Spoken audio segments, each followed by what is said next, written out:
this is neither of them really. It's something that we can do even while everything's falling apart around us. The economy may be falling apart, the ice caps may be melting, but we can still start co-housing communities. We can still start cooperatives. We can still form community gardens and start growing our own food. And we don't have to wait for the big system to go away. We don't have to bring it down. We just start replacing it.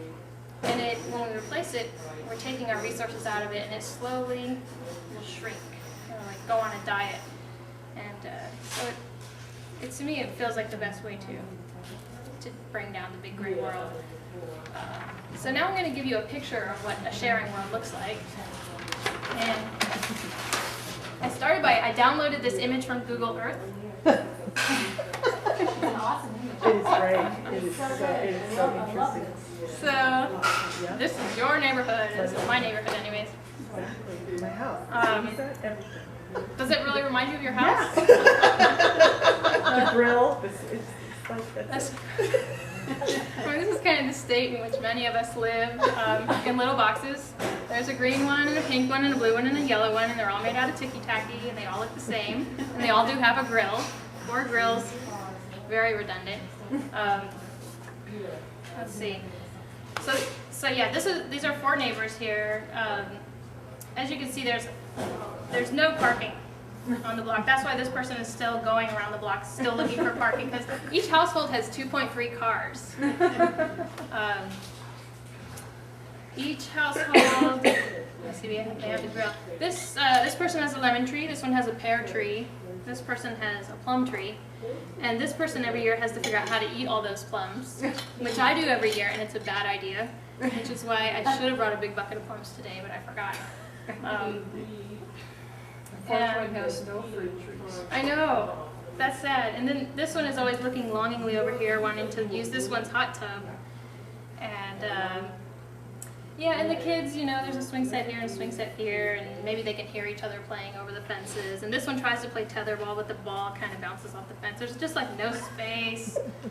This one has a shed in the shed because their garages are so full of stuff they can't close them anymore, so they got overflow storage. What else about these houses? Well, anyway, so that's kind of the picture of the world that we're living in. But then we merely have to take down the fences, and voila, the sharing world. And here you see no fences. It's virtually a parkland. It's like a resort. It's like a resort in these people's backyards. And so they've created this wonderful play area for the kids. They got rid of one of the swing sets, or I'm sure they donated it or gave it to another neighbor.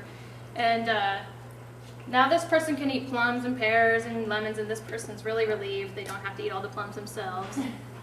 They all use the hot tub. They've created this great lounge area here so they can kind of hide away from the kids, sort of behind the flower garden, and sit in the chaise lounge under the tree.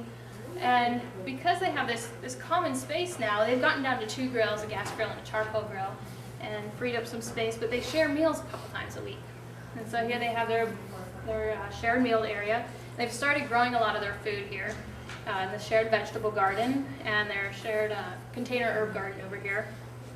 And they started sharing chickens, and believe it or not, ever since we wrote this book, we started telling them about what it's about. It's like, okay, it's how people can share cars and share childcare. And people are like, I think I want to share chickens. It's like every other person we talk to is like thinking about sharing chickens. It's like the first thing that comes to their mind. I mean, and I'm not joking. Right now. I'm not joking. I'm not joking. And I did the math. If you have 10 hens, you get about 7 eggs a day. And so these folks, they have 10 hens, and they each get a dozen eggs a week. It's great, and they take turns caring for the chickens, and it's a lot easier. I mean, if you're gonna have a chicken, you're gonna build a whole coop and have the facilities for a chicken, you might as well have 10 chickens, because it's, why go to the trouble to begin with? But if you're gonna have 10 chickens, then maybe you want a little help with it, and so that's what these people did. It was brilliant. And they got rid of some of their cars, because they don't all need 2.3 cars. Most cars just sit there most of the time, so they realized that they could share an electric vehicle for around-town trips. They could share a pickup truck for those times when you need a pickup truck. And they do a lot more carpooling, or they take part in a car sharing program. And there's plenty of parking now. It's a nice, quieter street. And as for the garages where everything was falling out, they started to share these 2 sheds, and they decided to make this one a tool shed because all the neighbors had all these tools that they bought that they barely ever used, and so they threw their circular saw in there and their drill and everything, so everyone could borrow the tools. And then they turned this second shed into just their general stuff shed, because a lot of people have like a super high power blender, or they might have a bread making machine, or things that they may not use every day, but everybody else could really benefit from on occasion. So they just put it all in there. They labeled it to make sure everyone knows whose is whose, and people can just go check it out and use it. And this has freed up so much space in their garages that they turned this one into a workout gym. They put this neighbor's exercise bike in here, and this neighbor's elliptical machine, and this one's treadmill. And it's, they got to get rid of their gym memberships and save money on that. This one is the rock band room. They put some mattresses on the walls, soundproof the whole thing, and they make a lot of noise there. And then they have what else do they have? This is like the kids' rec room, the playroom, the ping pong table, and that's where all the kids get to make their noise. And then they have the workshop, grab the tools and go build furniture and do what they do. And so it's like a resort. That's all you have to do is take down your fences and get to know your neighbors and come up with a few good agreements, and there you go. So finally, that's why we wrote this book, is we wanted people to be able to turn their communities into this. But we also realized that a lot of people who are thinking, okay, yeah, I want to share, like a minute after they have that enthusiastic moment, then they're going, oh my gosh.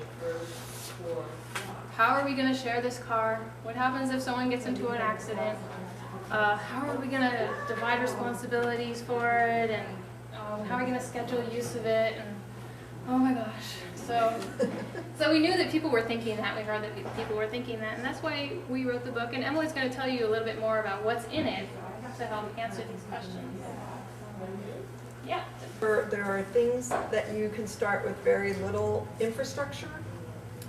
Things like sharing a meal with a neighbor once a week. There's really not much you need to do to set that up. You don't need a written agreement. You need maybe a list of things, likes and dislikes, but you don't need any written agreement. You don't need any big plan. You can just decide, I'm going to cook for you on Monday, you cook for me on Wednesday, we're good to go.